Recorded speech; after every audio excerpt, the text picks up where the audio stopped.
talyaaniga sheekooyinka la yaab kale ee wiilwaal loo saariyo kuwooda ugu caansan waxaa ka mid ah tan ay Soomaalidu u taqaan dibiga naasa adag.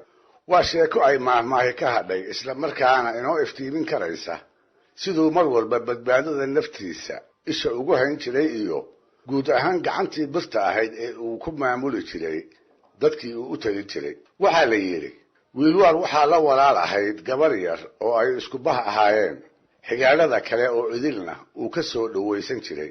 mar walba isaga ayay la socon jirtay, isaga ayay xoolaha la dhaqaaleyn jirtay, gaar ahaan intii aanu dhuubka boqortooyo hanan ee garaannimada aan loogu dhawaaqin. haddii uu reeraha dhex joogo iyo haddii uu bulsho lo-aadda ku maqan yahayba isaga ayay gacan yara u ahaydoo isaga ayaa agihiisa lagu arki jiray. waxay arrini sidaas ahaataba waagii dambe ayay gabadhii kortay.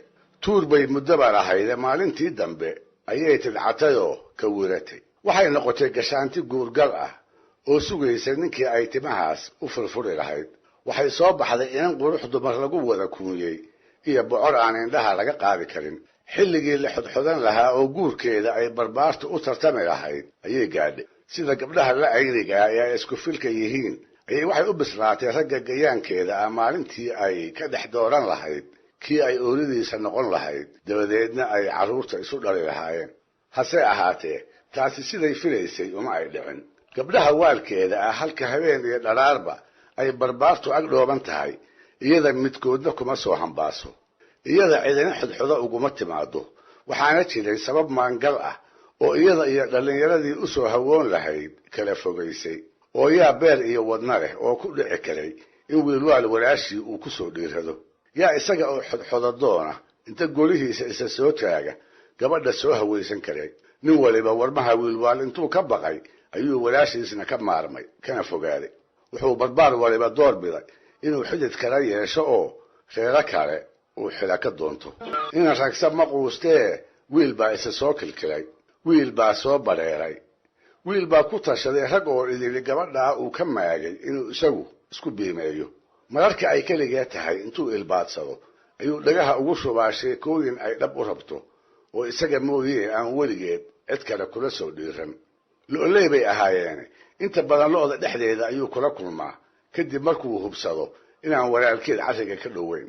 waxay haasaawaanba ugu dambaystii waxay labadoodii ku guulaysteen mid waliba inuu midka kale is-ogolaysiiyo, la isna aamino.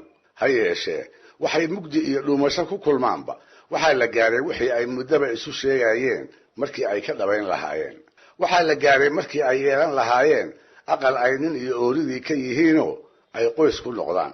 waxaase ka murugtay riyadaas macaanka badan tabtii ay ku rumayn lahaayeen. mar waxay ku tashadeen barbaarku inuu wiilwaal toos ugu tago oo af muggii uu gabadha ku weydiisto.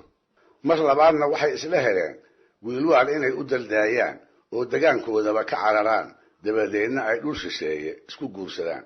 sidii ay midba mar u faranqaynayeen ayay ugu dambaystii waxay istuseen in labadaa talaba ay maankooda ka saaraan ayna iska iloobaan.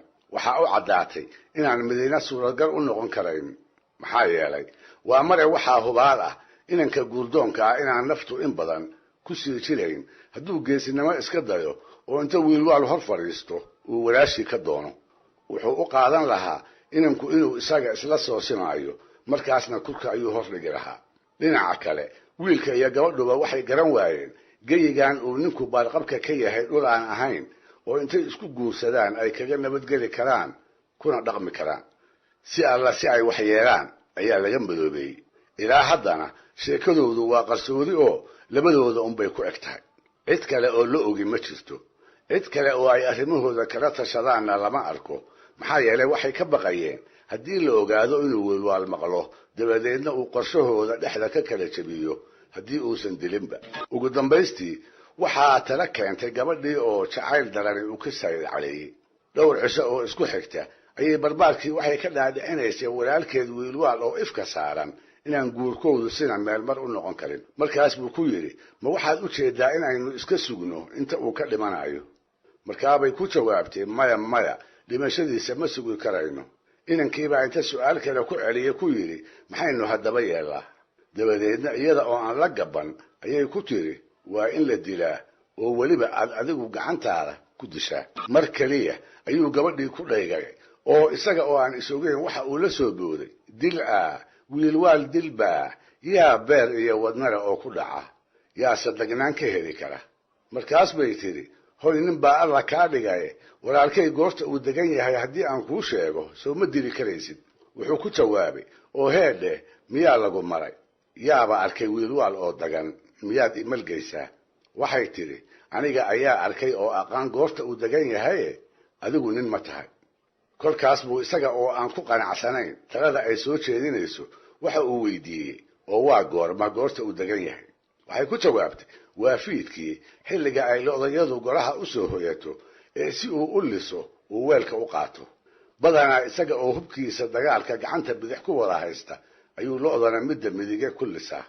waxay ku soo gabagabaysay arrintuusa bar walba sidaas ma aha waxaa lo'dayada ku jira sactood xoog badan daddil si loo maaraana ay dhib tahay sacaas oo lagu magacaabo naasa adag wuxuu ku irmaan yahay oo lagu maaraa dibi uu dhalay oo isna itaal biiran sida hooyadiisna aan wax qaban karaa ay jirin haddaba marka uu sacaa lisaayo oo keliya ayuu hubka oo dhan meel iska dhigaa waana marka kaliya ee uu degan yahay adiguna aad dili karaysid